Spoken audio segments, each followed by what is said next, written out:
الحمدللہ وکفا وسلام علی عبادہ الذین اصطفیٰ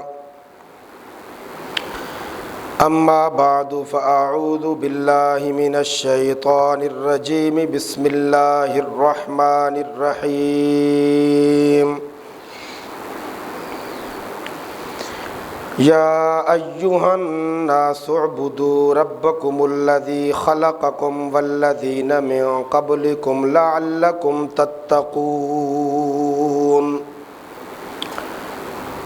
الذی جعل لکم الارض فراشا والسماء بناء وانزل من السماء ماء فأخرج به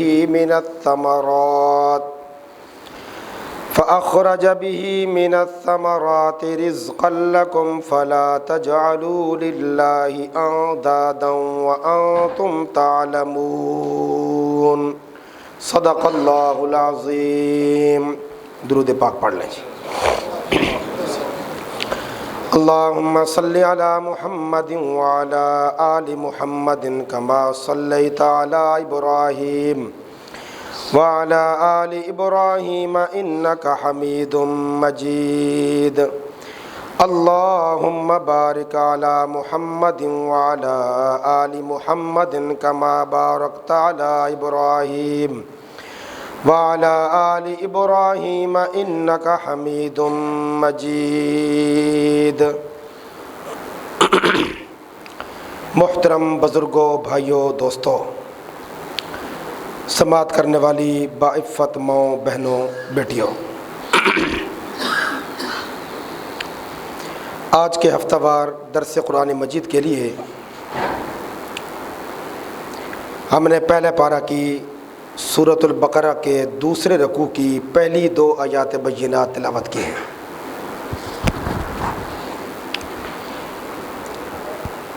وقت مقررہ میں شاید دونوں آیات کی تفسیر بیان نہ ہو سکے، تاہم یہ ہے کہ جتنا کچھ اس وقت مقررہ میں ہم ان آیات سے روشنی لے سکے ہم لیں گے، اس دعا کے ساتھ کہ اللہ ہم سب کو سمجھنے سمجھانے کی توفیق دے اور پھر عمل کرنے کی توفیق عطا فرمائے۔ بنیادی طور پہ 2 باتیں اللہ نے بیان کی ہیں۔ نمبر 1، عبادت کرو۔ نمبر 2، عبادت کرو اپنے رب کی۔ اس دوسری بات کی وضاحت میں فرمایا کہ رب کون ہوتا ہے، یعنی 3 باتیں ہو گئیں۔ نمبر 1، عبادت کی جائے۔ نمبر 2، رب کی عبادت کی جائے۔ نمبر 3، رب کہتے کسے ہیں، کس ذات کا نام اللہ ہے، کس ذات کا نام رب ہے۔ یہ ایک ایک لفظ میں اللہ کریم نے کئی باتیں جمع فرما دی ہیں۔ اس کا جو آغاز ہوا وہ ہے یا ایھا الناس، اے لوگو۔ قرآن کریم میں اللہ تبارک و تعالیٰ کا جو انداز تخاطب ہے وہ 2 جملوں میں زیادہ تر ملتا ہے، یا ایھا الناس، یا ایھا الذین آمنوا۔ یا اللہ پاک نے کوئی پیغام دینا ہو تو پھر یا ایھا الکافرون بھی آ جاتا ہے۔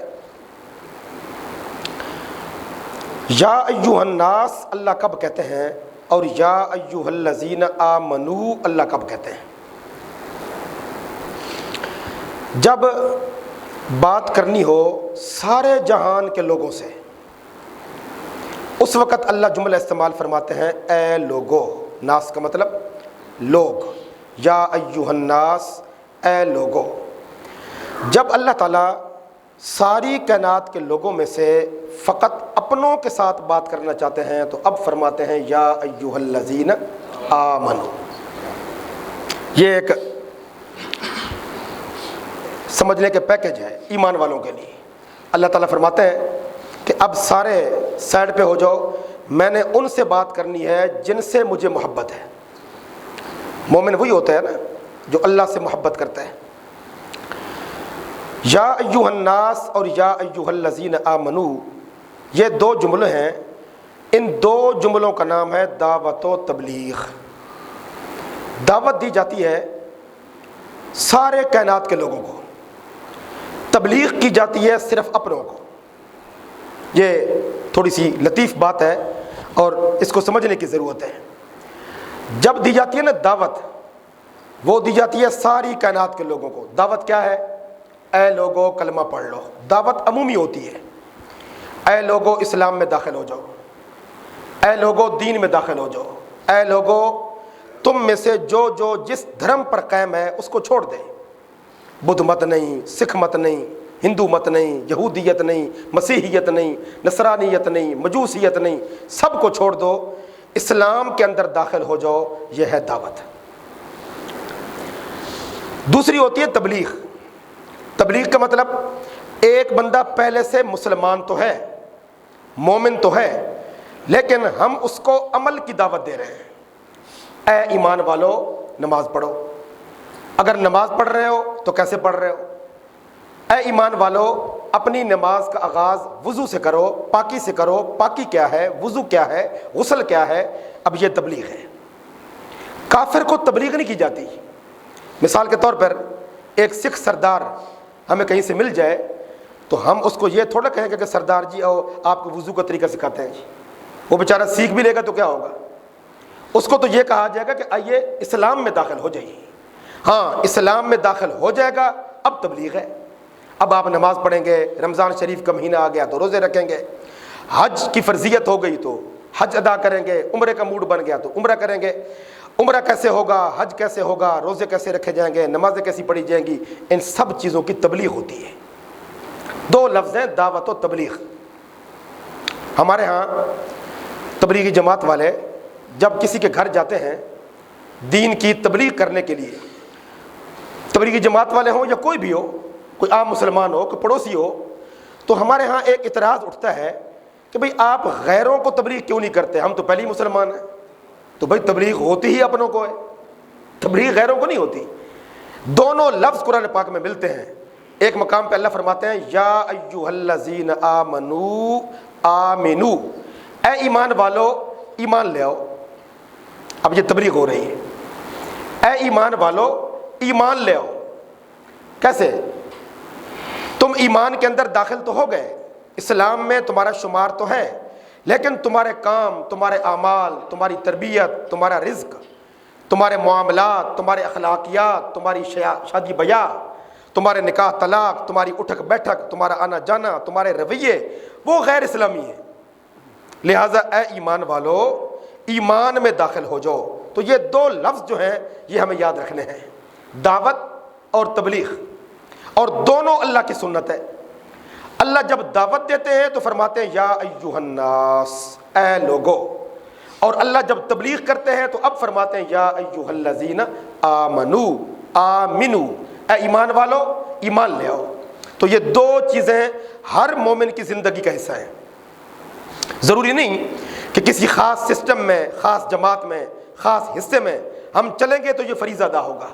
ہم میں سے ہر بندہ دعوت و تبلیغ کے مقام پہ فیض ہے۔ والدین ہیں، وہ اپنے بچوں کی اچھی تربیت کریں، یہ تبلیغ ہے۔ رشتہ داروں کی، پڑوسیوں کی، جہاں جہاں آپ کے معاملات ہیں وہاں ان معاملات کو سدھارنے کی کوشش کریں، سنوارنے کی کوشش کریں، یہ سب تبلیغ ہے۔ راہ چلتے ہوئے کہیں پر اگر اپنا کوئی واقف مل جائے، کوئی رشتہ دار مل جائے، یا اپنا کوئی دوست مل جائے جو خدا نخواستہ غیر مسلم ہو، اب وہاں کیا دیں گے؟ ہم دعوت دیں گے۔ اب یہ اس کو المیہ کہہ لیں یا دور حاضر کی بدقسمتی کہہ لیں کہ مذہب جو ہے یہ شرافت کی بنیاد ہے، لیکن آج کل مذہب سراسر ٹکراؤ کا ذریعہ بن گیا۔ ہمارے ایک بزرگ گزرے ہیں، مولانا محمد زکریا کاندھلوی شیخ الحدیث رحمۃ اللہ علیہ۔ انہوں نے اپنی پوری زندگی کی داستان مرتب کی ہے 2 جلدوں میں، آپ بیتی کے نام سے۔ ایک واقعہ بڑا عجیب لکھا۔ فرماتے ہیں کہ میں طالب علم تھا اور زمانہ طالب علمی میں ایک مرتبہ ٹرین سے سفر کرتے ہوئے میں سہارنپور میں اترا۔ شدید گرمی کا موسم تھا، پیاس لگی تھی۔ جب میں اسٹیشن سے باہر آیا مارکیٹ کی طرف، بازار کی طرف، تو ایک سکھ کی میں نے دکان دیکھی جس میں طرح طرح کے شربت لگے ہوئے تھے۔ تو میں نے اس کو پیسے دیے کہ بھئی آپ مجھے کوئی ٹھنڈا سا شربت پلا دیں. تو اس سکھ نے بڑے غصے سے مجھے اپنی دکان سے نکال دیا. بھئی آپ جاؤ, یہاں سے کچھ نہیں ملنے والا آپ کو. میں بڑا حیران ہوا, طالب علم تھا. تو میں نے آگے چل کر ایک بندے سے پوچھا کہ یہ سکھ بڑا متعصب ہے, مجھے شربت کی حاجت تھی, میں نے اس کو پیسے دیے, اس نے شربت نہیں پلایا, پیسے نہیں لیے اور مجھے نکال دیا. تو دکاندار ہنس پڑا.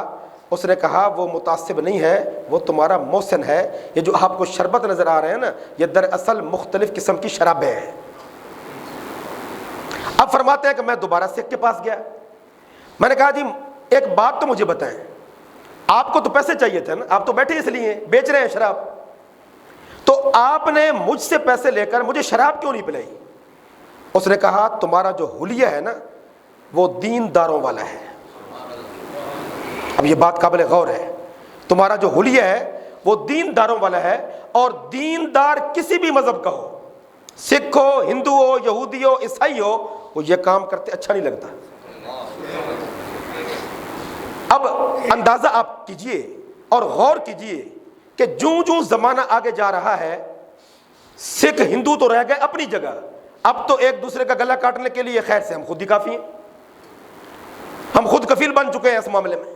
جتنی نفرت ایک مسلمان کو مسلمان کے ساتھ ہے, ایک مسلک کے بندے کو دوسرے مسلک کے بندے کے ساتھ ہے. ایسے ہی ایک واقعہ ایک اور بھی بزرگوں کی کتابوں میں لکھا ہے. ایک معروف عالم دین گزرے ہیں, شیخ الحدیث مولانا عبد القدیر رحمۃ اللہ علیہ, بہت بڑے عالم تھے. وہ فرماتے ہیں کہ میں ڈابھیل کے اندر پڑھ رہا تھا, ضلع سورت میں, تقسیم سے پہلے کی بات ہے. میں وہاں پڑھاتے ہوئے جب اپنی رسمی تعلیم سے فارغ ہو گیا تو اسی مدرسے میں مدرس بھی بھرتی ہو گیا. ایک دن میں بیمار ہوا تو ایک ہندو ڈاکٹر کے پاس میں چلا گیا اپنا علاج کروانے کے لیے. کوئی مسلمان نہیں ہوگا, وہاں قریب ہندو کے پاس چلا گیا. اس نے مجھے دوائی دی, تشخیص کی, علاج کیا, اور مجھ سے پیسے نہیں لیے. تو میں نے اسے کہا کہ آپ بیٹھے اس کام کے لیے ہیں, یہ آپ کا ذریعہ معاش ہے, تو آپ پیسے کیوں نہیں لے رہے؟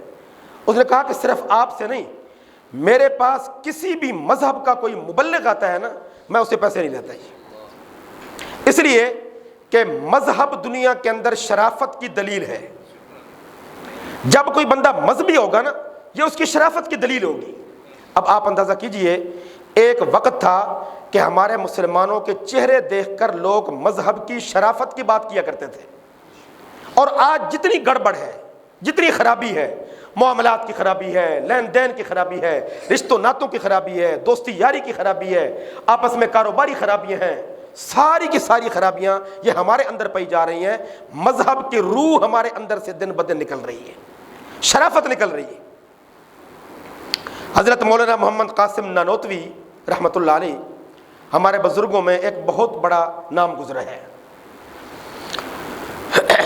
ان کی دوستی لگ گئی ایک ہندو کے ساتھ, ان کو ملتا تھا, ان کی تعظیم کرتا تھا.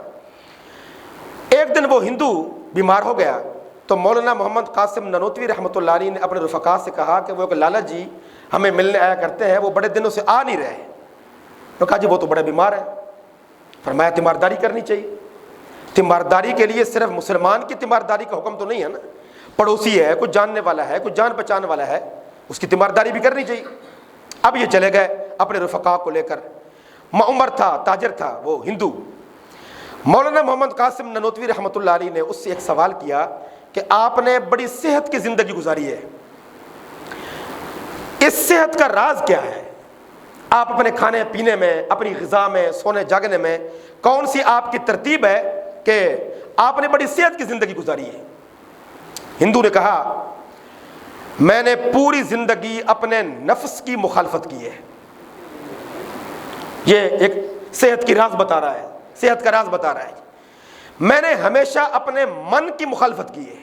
من نے کہا نا چائے پینی ہے, میں نے کہا نہیں پینی. من نے کہا کہ پانی نہیں پینا, میں نے کہا پینا ہے. میری پوری زندگی من کے ساتھ کشمکش میں گزری ہے, میں نے کبھی من کی نہیں مانی. بس یہ میری صحت کا راز ہے. اس نے اپنی صحت کا راز بتایا. مولانا محمد قاسم نانوتوی رحمۃ اللہ علیہ کے دل میں اللہ نے ایک بات ڈال دی. فرمایا آپ نے پوری زندگی نفس کی مخالفت کی ہے, اب دنیا سے جاتے جاتے ایک اور نفس کو ٹکر مار دیجئے. آپ کا نفس کہتا ہے نا کہ کلمہ نہیں پڑھنا, اسلام میں داخل نہیں ہونا, تو اسلام میں داخل ہو جائیے. اب یہ ہے ایک عالم ربانی کی سوچ. یعنی ہمیں تو جن مولانا صاحبان سے پالا پڑا ہوا ہے وہ تو ہم سب کو دمبا بناتے ہیں نا, ٹکرے مارو ایک دوسرے کو, جی فلاں بھی کافر, فلاں بھی کافر, فلاں بھی. لیکن جو ہمارے اسلاف تھے نا, ہمارے اسلاف ایسے نہیں تھے. وہ تو بیچارے صبح و شام اسی غم میں کڑتے تھے کہ کوئی بندہ کافر ہو کے نہ مر جائے. اب دیکھیے انہوں نے ایک سوال کیا, اس کے جواب میں سے انہوں نے ایک راستہ نکال لیا کہ آپ کلمہ نہیں پڑھتے, اسلام قبول نہیں کرتے, ہندو مت نہیں چھوڑتے, اس لیے کہ نفس آپ کو اجازت نہیں دیتا نا, آپ کا من آپ کو اجازت نہیں دیتا. تو یہاں بھی تو من کی مخالفت کر دیجئے. آپ کا من کہے گا ہندو دھرم نہیں چھوڑنا, چھوڑ دیں. آپ کا من کہتا ہے کلمہ نہیں پڑھنا, آپ پڑھ لیں. تو جاتے جاتے یہ کام بھی کریں, ہمیں بھی تو پتہ چلے کہ آپ اتنے بہادر ہیں. تو اس نے کہا لا الہ الا اللہ محمد الرسول اللہ, کلمہ پڑھا, فوت ہو گئے. اب نبی علیہ الصلوۃ والسلام کا فرمان ہے, جس بندے کی زندگی کا آخری کلمہ کلمہ طیبہ ہے, اللہ اس کے 70 سال کے گناہوں پہ, اس کی کفریات پہ پانی پھیر دیتے ہیں. اس بندے کی نماز جنازہ پھر مولانا محمد قاسم ننوتوی نے پڑھائی, علماء نے, مسلمانوں نے ان کی نماز جنازہ پڑھی, اور ان کی میت جو ہے وہ مسلمانوں کے قبرستان میں دفن ہوئی. تو کہنے کا مقصد یہ ہے, دعوت اور تبلیغ یہ دو متفقن علیہ اور بالکل قریب قریب کے جملے ہیں. دعوت دی جاتی ہے غیر مسلموں کو, تبلیغ کی جاتی ہے اپنوں کو. کچھ فارمولے ہوتے ہیں دعوت کے اور کچھ فارمولے ہوتے ہیں تبلیغ کے. اب یہاں اللہ پاک دعوت دے رہے ہیں, یا ایھا الناس, اے لوگو. دعوت کیا ہے وہ سنیے, اعبدوا ربکم, عبادت کیجئے اپنے رب کی. عبادت کیجئے اپنے رب کی. عبادت کیا ہے, عبادت کہتے کسے ہیں, عبادت کا مفہوم کیا ہے؟ ہر بندے کے جسم میں کچھ حواس کام کر رہے ہیں. کچھ حواس ظاہرہ ہیں, کچھ حواس باطنہ ہیں. حواس ظاہرہ کا مطلب جو حواس ظاہر میں ہیں, اور باطنہ کا مطلب کچھ اندر کی ہماری ایک کیفیات ہیں. ہر بندے کی طبیعت کی, دل کی, نفس کی, ضمیر کی, پیٹ کی, دماغ کی, شعور کی, ساری وہ کہانی اندر کی ہے جی. کچھ حواس باہر کے ہیں, کچھ حواس اندر کے ہیں. باہر کے حواس کون کون سے ہیں؟ نمبر 1 قوت باصرہ. قوت باصرہ دیکھنے کی طاقت. نمبر 2 قوت سامعہ, سننے کی طاقت. نمبر 3 قوت ذائقہ, زبان کی طاقت. نمبر 4 قوت شامہ, سونگھنے کی طاقت. نمبر 5 قوت لامسہ, ٹٹولنے کی طاقت. یہ 5 حواس ہیں, ہر بندے کی طبیعت کے اندر موجود ہیں.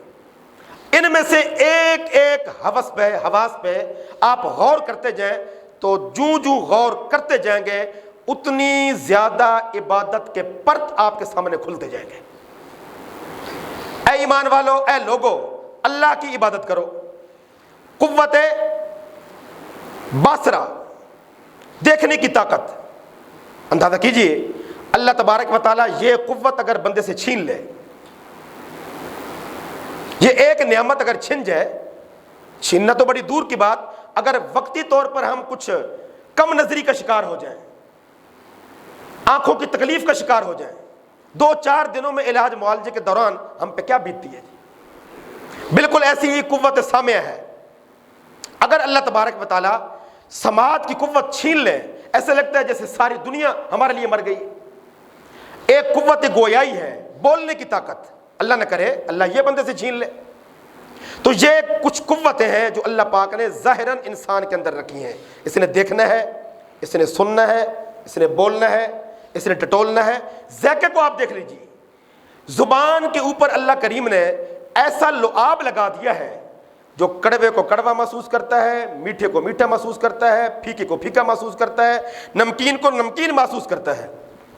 آپ اندازہ فرمائیے جن دنوں میں بخار ہوتا ہے بندے کو, تو بخار کے مریض کو ہر چیز کڑوی محسوس ہوتی ہے, ہر چیز کڑوی محسوس ہوتی ہے.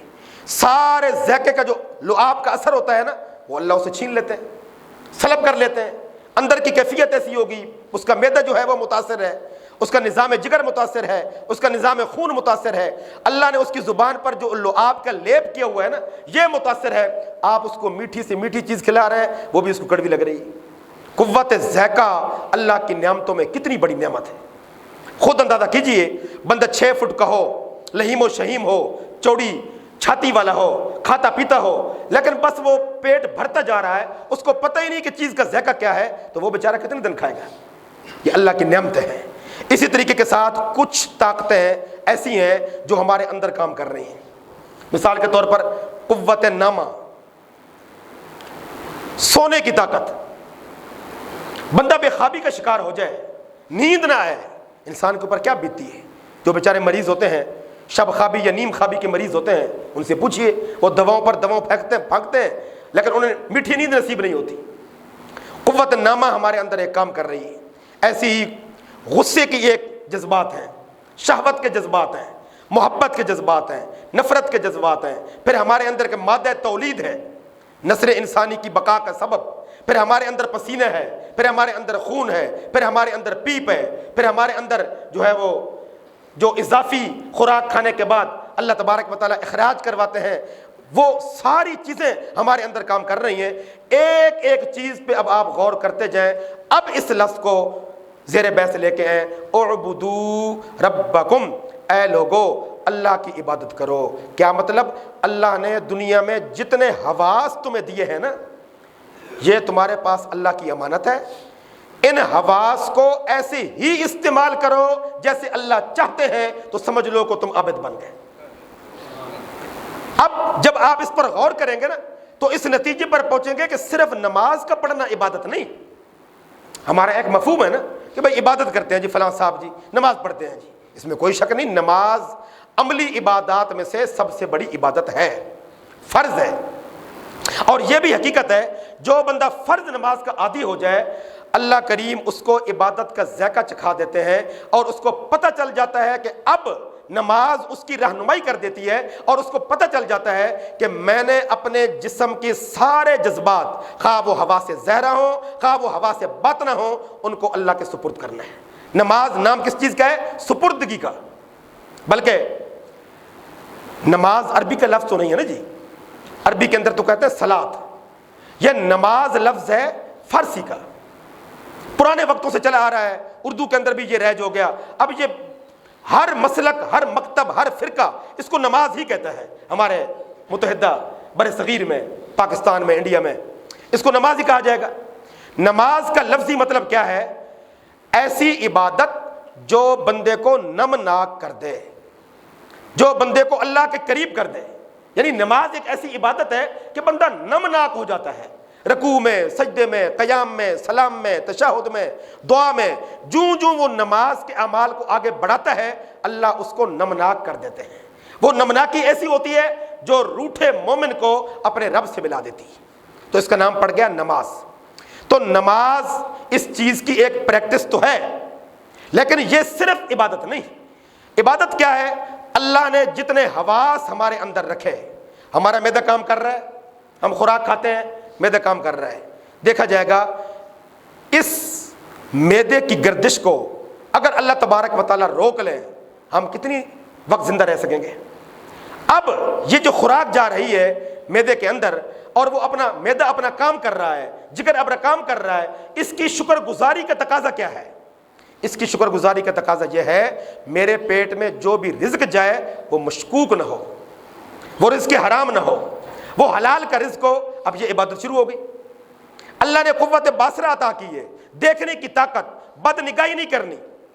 آپ نے نگاہوں کو بچا لیا، مرد نے بھی عورتوں نے بھی، تو یہ کیا ہے؟ اللہ پاک نے عبادت کا ملکہ آپ کو عطا کر دیا۔ بہت ساری یہ ایک مسئلے کی بات ہے، اس لیے میں عرض کر رہا ہوں، جس طرح نگاہوں کی حفاظت کا حکم مرد کو ہے نا، عورتوں کو بھی ہے۔ ہماری ایک بہن، انہوں نے ہمیں فون کیا تھا 2-3 مہینے پہلے کہ آپ چونکہ مردوں کے اندر بیان کرتے ہیں، تو ہم جب سبزیاں خریدنے جاتی ہیں خواتین یا بازار جاتی ہیں تو اکثر مرد جو ہے نا وہ بد نگاہی کرتے ہیں، تو آپ اس ٹاپک پر بات کیا کریں کہ بد نگاہی نہ کیا کریں۔ میں نے کہا بڑی اچھی بات ہے، لیکن آپ کو کیسے پتہ چل جاتا ہے کہ وہ بد نگاہی کر رہے ہیں؟ یہ فارمولہ ہے نا جی, پھسان کا طریقہ تو پھر ہے نا جی سانو. بھائی آپ کو کیسے پتہ چل جاتا ہے جی؟ بھائی جس طرح اس کو نگاہ بچانے کا حکم ہے, آپ کو بھی حکم ہے. مردوں کو الگ حکم ہے, عورتوں کو الگ حکم ہے. قل للمؤمنین یغضوا من ابصارہم قل للمؤمنات یغضضن من ابصارہن. اے نبی صلی اللہ علیہ وسلم, ایمان والے مردوں کو بھی اور ایمان والی عورتوں کو بھی فرما دیجئے نگاہوں کو بچا بچا کے چلو, نگاہوں کی حفاظت کرو, نگاہوں کو پلید نہ کرو. تو اب نگاہ کو بچانا, عبادت شروع ہو گئی. قوت گفتار اللہ نے ہمیں دی ہے, ہمارے منہ میں زبان ہے, یہ کیسے استعمال ہو رہی ہے؟ اگر یہ محتاط استعمال ہو رہی ہے, اللہ کے ذکر میں استعمال ہو رہی ہے, سرکار دو جہاں صلی اللہ علیہ وآلہ وسلم کے اوپر صلاۃ و سلام پڑھنے میں, قرآن پاک کی تلاوت میں گزر رہی ہے, آپ زبان کی نعمت کا حق ادا کر رہے ہیں. کچھ نہ بھی کریں, آپ عابدین میں شامل ہو گئے, آپ عبادت کر رہے ہیں. اس لیے اس امت کے اندر کوئی زیادہ تو نہیں, لیکن بہت کم تعداد میں بزرگ ایسے بھی گزرے ہیں جو بولتے نہیں تھے, پوری زندگی خاموشی میں گزار دیتے تھے. آج کے دور میں, یہ قریبی زمانہ میں, ضلع میاں والی کندیاں کے اندر ایک بہت بڑی خانقاہ ہے, خانقاہ سراجیہ. اس کے جو بزرگ تھے, عالمی مجلس تحفظ ختم نبوت کے مرکزی امیر حضرت مولانا خواجہ خان محمد رحمۃ اللہ علیہ, 80-90 سال کی عمر میں فوت ہوئے. وہ بولتے نہیں تھے, یعنی ان کی پوری زندگی کا اگر تخمینہ لگایا جائے تو وہ کچھ مہینے بنتے ہیں کہ ٹوٹل اگر کیے جائے تو وہ اتنے بولے ہوں گے, بولتے نہیں تھے. ہمارے بزرگوں میں ایک نام گزرا ہے حضرت خواجہ باقی باللہ رحمۃ اللہ علیہ, وہ بھی نہیں بولتے تھے, بہت کم. من صمت نجا, نبی علیہ السلام نے فرمایا جو چپ رہ گیا اس نے نجات پائی. تو کسی نے کہا آپ ہمارے بزرگ ہیں, آپ بولیں گے نہیں تو ہم سیکھیں گے کیسے؟ انہوں نے بڑا عجیب جواب دیا, فرمایا جس کو ہماری خاموشی کچھ نہ سکھا سکی اس کو ہماری تقریر کیا سکھائے گی؟ یہ خاموشی مستقل لیکچر ہے, یہ خاموشی ایک مستقل دعوت ہے, یہ خاموشی مستقل زبان ہے. خاموشی کے اندر ایک بہت بڑا سبق پنہاں ہوتا ہے جو حاصل کرنے والوں کو محسوس ہو جاتا ہے. تو اگر ہم نے اپنی زبان کی حفاظت کر لی, عبادت شروع ہو گئی. کانوں کی حفاظت کر لی, عبادت شروع ہو گئی. دل کی دھڑکنوں کی حفاظت کر لی, وسوسے پیدا نہیں ہونے دیے, توہمات پیدا نہیں ہونے دیے, دنیا کی گندی باتوں کو اپنے دل میں جگہ نہیں دی, اپنے دماغ کو صاف رکھا, اپنے دل کو صاف رکھا. جو آپ ان حواس پہ کنٹرول کرتے جائیں گے اور اس لفظ کو یاد کرتے جائیں گے, آپ کو پتہ چلے گا کہ میں تو دن بدن عابدین میں شامل ہو رہا ہوں. آپ کے دل کو قرار ملے گا, آپ کے دل کو اطمینان ملے گا.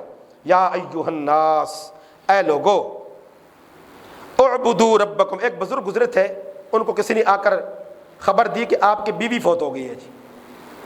وہ بیچارے پریشان ہو گئے, انا للہ و انا الیہ راجعون. ان کے مریدوں نے کہا جی حضرت یہ جس نے خبر دی ہے اس نے تو کی ہے شرارت, آپ کو تو پتہ ہے نا آپ کی تو شادی نہیں ہوئی. آپ تو سر پکڑ کے بیٹھ گئے جی. تو انہوں نے کیا جواب دیا, سبحان اللہ, فرمایا میری اس طرف توجہ ہی نہیں گئی, میں تو اس سوچ میں پڑ گیا کہ مومن جھوٹ نہیں بول سکتا. یہ بات ہے نا جی, ایک بندہ ہر وقت اللہ کی محبت میں مست ہے, اس کو پتہ ہے کہ جھوٹ کتنا خبیث گناہ ہے جی. یعنی ان کی اس طرف توجہ ہی نہیں گئی کہ میں تو رشتہ ازدواج کے اندر منسلک ہی نہیں ہوا, مجھے اگر کوئی یہ خبر دے رہا ہے تو وہ جھوٹ بول رہا ہے. فرمایا میری توجہ تو اس طرف چلی گئی کہ مومن جھوٹ بول ہی نہیں سکتا. تو جب ہم اپنے حواس, اب اس چیز کو لے کر ہم میں سے ہر بندہ غور کرے کتنی خرابی سے ہم گزر رہے ہیں. اور تو اور انہی سیلاب کے دنوں میں آپ دیکھ لیں, جو لوگ سیلاب زدہ علاقوں میں مصیبت کے اندر پھنسے ہوئے ہیں وہ انہی علاقوں میں اپنے مصیبت زدہ بھائیوں سے نجائز فائدہ اٹھا رہے ہیں. یعنی سانپ کا کام ہے کاٹنا. سیلاب کے دنوں میں سانپ, ریچھ, کتے, جنگلی درندے وہ بھی انسان کے ساتھ اگر کہیں جمع ہو جائے نا تو وہ ڈنگ نہیں مارتے ہیں. ان کو پتہ ہے کہ یہ بھی مصیبت زدہ ہیں, ہم بھی مصیبت زدہ ہیں. یہ مشہور بات ہے. جو لوگ سیلاب زدہ علاقوں میں اللہ حفاظت فرمائے وہ بتاتے ہیں کہ جنگل کے درندے نکل آتے ہیں, انسانی آبادی میں کچھ نہیں کہتے, حالانکہ خونخوار درندے ہوتے ہیں, لیکن درندوں کو بھی پتہ ہے کہ یہ چیرنے پھاڑنے کا موقع نہیں, ہم بھی مصیبت میں ہیں, یہ بیچارے بھی مصیبت میں ہیں. مصیبت کی اشتراک میں, مشترکہ ماحول میں درندہ بھی کمپرومائز کر لیتا ہے, لیکن یہ انسان کیسا بد فطرت ہے. یہ مصیبت کے دنوں میں اپنے مصیبت بھائی کا خیال نہیں کر, جس کا جہاں ہاتھ پڑتا ہے اب اللہ کی مدد کیسے ہے, اللہ کی نصرت کیسے ہے؟ یہ حالات تو ہیں ہمارے مسلمانوں کے.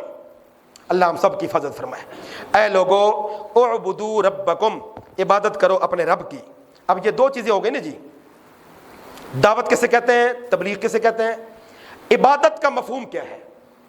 اگر ہمارا سونا اللہ کے حکم کے مطابق ہے, ہمارے سونے سے ہمارے جو عملی زندگی کے فرائض ہیں وہ متاثر نہیں ہوتے, تو ہمارا سونا بھی عبادت ہے, بولنا بھی عبادت ہے, سننا بھی عبادت ہے, دیکھنا بھی عبادت ہے, سوچنا بھی عبادت ہے, دل کے اندر اچھے خیال کو لانا بھی عبادت ہے. اگر ہم اپنی قوت غضب, غصے پہ کنٹرول کر رہے ہیں, اللہ کی نعمت ہے. اگر ہم قوت شہوت اس پہ کنٹرول کر رہے ہیں, یہ اللہ کی نعمت ہے.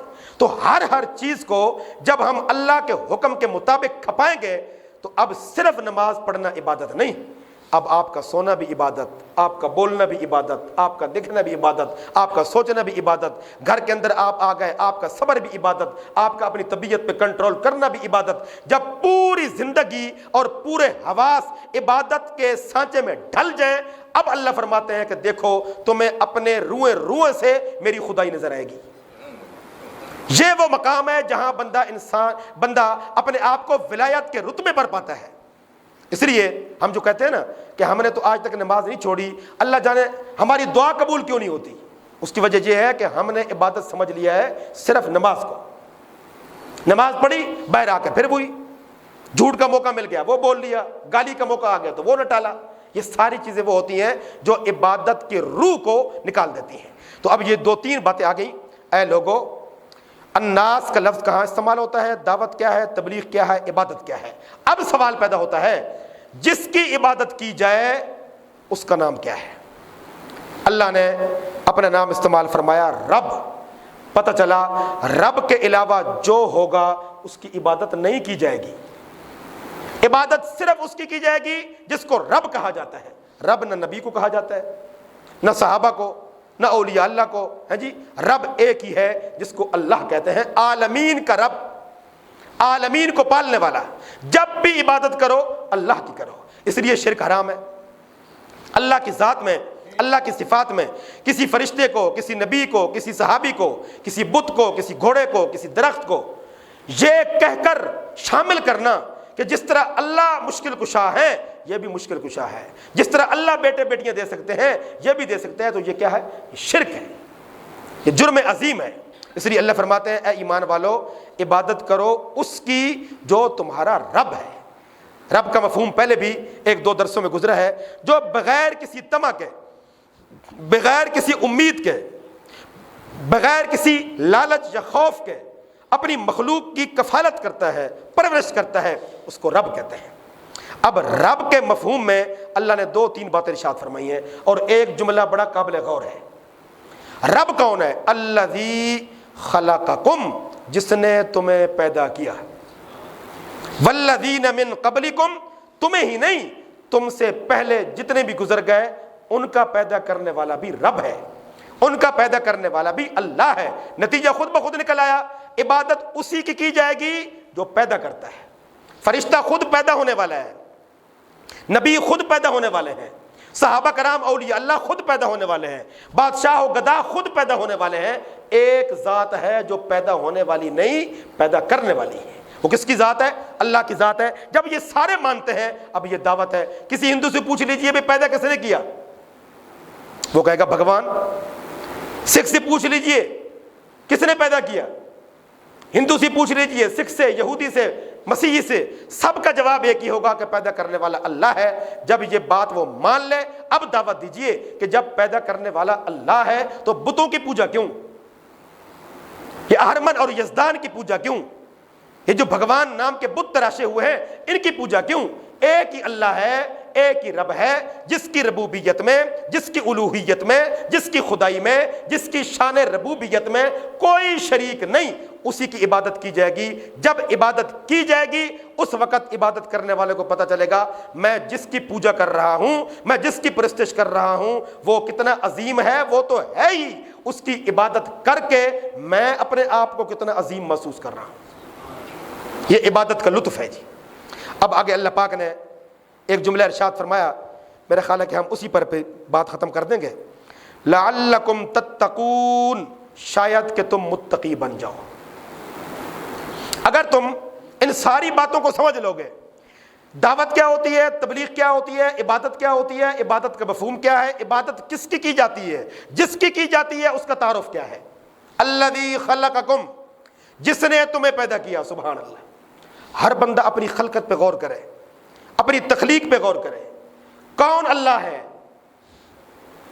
مرغی جب اپنے انڈے توڑتی ہے نا، یا بطخ، اور اس میں سے بچے نکلتے ہیں، تو وہ بچے انڈوں سے نکلتے ہی بھاگم بھاگ اپنی ماں کے پروں کے نیچے آ جاتے ہیں۔ ان کو 40 مرغیوں میں چھوڑ دو، 40 بطخوں میں چھوڑ دو، وہ اسی ماں کے، اسی مرغی کے پروں کے نیچے آئیں گے جس کے انڈوں سے نکلے ہوں گے۔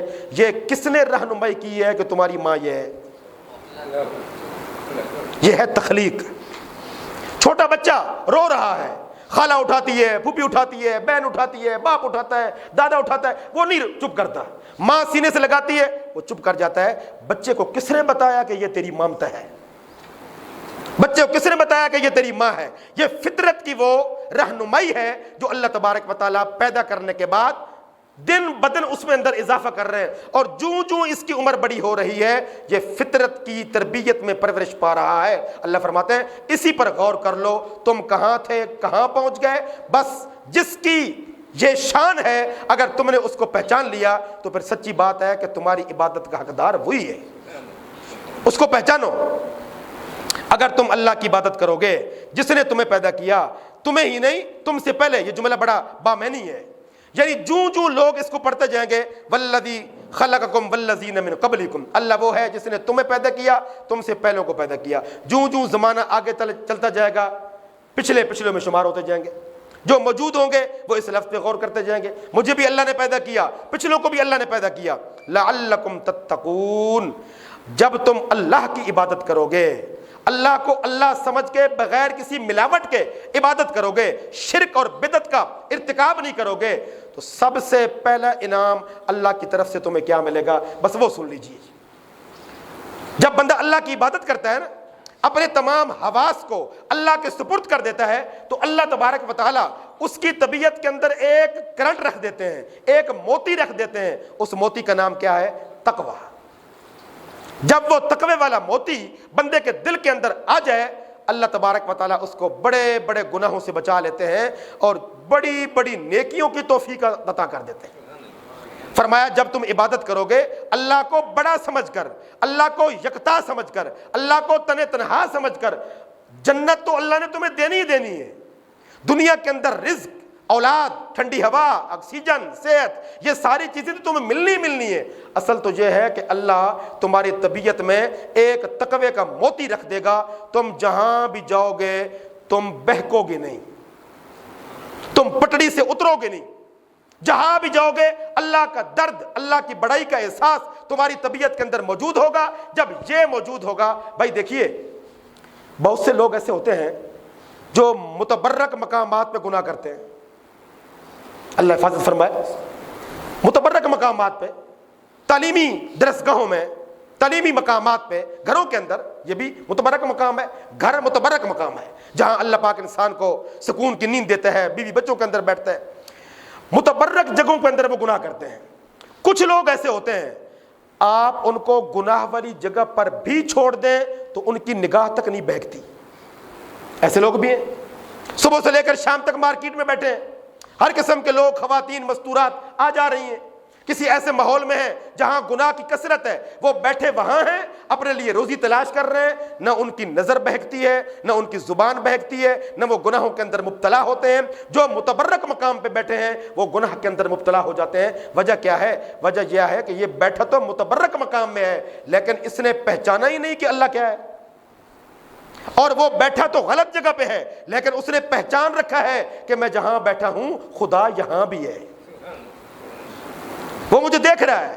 تو جب اللہ کی پہچان ہو جائے نا، پھر اس کے بعد اللہ تبارک و تعالیٰ تقوی کی دولت عطا فرما دیتے ہیں، نیکی کی دولت عطا فرما دیتے ہیں۔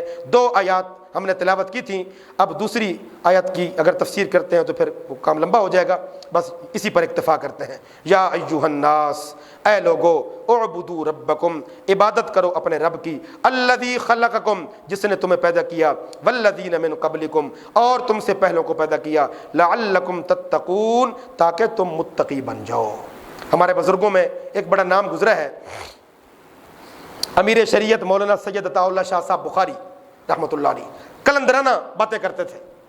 ایک دن وجد میں آ گئے اور تقریر میں کہنے لگے، جب میں نبی کی سیرت پڑھتا ہوں، صورت پڑھتا ہوں، شان پڑھتا ہوں، نبی کے مقام کو دیکھتا ہوں، میرا جی چاہتا ہے اللہ مجھے پر لگا دے، میں دوڑ کے مدینہ طیبہ روضہ شریف پہ حاضر ہوں اور نبی کے روضے پہ سجدہ ریز ہو جاؤں۔ اتنی شان ہے نبی علیہ الصلوۃ والسلام کی، سجدے میں گر جاؤں۔ پھر جب مجھے خیال آتا ہے کہ جس کے روزے پر سجدہ کرنے کی تو نیت کر رہا ہے، وہ تو خود خدا کو سجدہ کر رہے ہیں، وہ تو خود کسی اور کی عبادت کر رہے ہیں، تو مجھے پتہ چل جاتا ہے نہیں، تمام تر عظمتوں کے باوجود یہ مخلوق ہے، خالق اکیلا کوئی اور ہے۔ خالق وہ ہے جس کی شان نبی علیہ الصلوۃ والسلام بیان کر رہے ہیں، خدا در انتظار حمد مانیست۔ ایک فارسی شاعر مرزا مظہر جانا رحمت اللہ علیہ نے بڑی خوبصورت بات فرمائی ہے، خدا در انتظار حمد مانیست، محمد چشم بر راہ ثنا نیست، خدا مدح آفرین مصطفیٰ بس، محمد حامد حمد خدا بس۔ وہ فرماتے ہیں اللہ تبارک و تعالیٰ کی آنکھ ہماری تعریف پر نہیں لگی ہوئی کہ لوگ میری عبادت کریں، نبی کی آنکھ مبارک ہماری نعتوں پر نہیں لگی ہوئی کہ ہم نبی کی نعتیں پڑھیں۔ خدا در مدح آفرین مصطفیٰ بس، محمد حامد حمد خدا بس۔ خدا کو عبادت کے لیے مصطفیٰ کی پیشانی مل گئی اور نبی کو ثنا خوانی کے لیے خود خدا مل گیا۔ جس اللہ کی عبادت نبی کر رہے ہیں اور جس نبی کی نعت اللہ پڑھ رہے ہیں، اس نبی کو نعت خوانوں کی کیا حاجت، اس خدا کو عبادت گزاروں کی کیا حاجت۔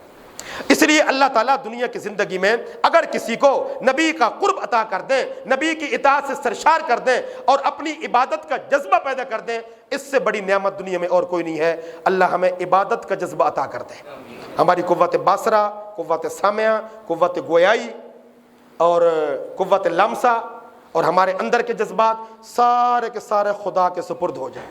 ہم سو رہے ہوں تو عقیدہ یہ ہو اللہ دیکھ رہا ہے، اٹھ جائیں اللہ دیکھ رہا ہے، دکان پہ دفتر میں آ کر بیٹھے اللہ دیکھ رہا ہے، نگاہ بہہ کے اللہ دیکھ رہا ہے، ہر معاملے میں اللہ کا استحضار ہو جائے تو فرمایا کہ اب تم عبادت کی پٹڑی پر چڑھ گئے ہو، اب چلتے پھرتے تم عابدین میں ہو، نماز کا ٹائم ہو نہ ہو تمہاری عبادت جاری ہے، 24 گھنٹے کی زندگی تمہاری عبادت میں شمار ہوگی۔ اللہ ہمیں ایسا عابد بنا دے۔ وآخر دعوانا ان الحمد للہ رب العالمین۔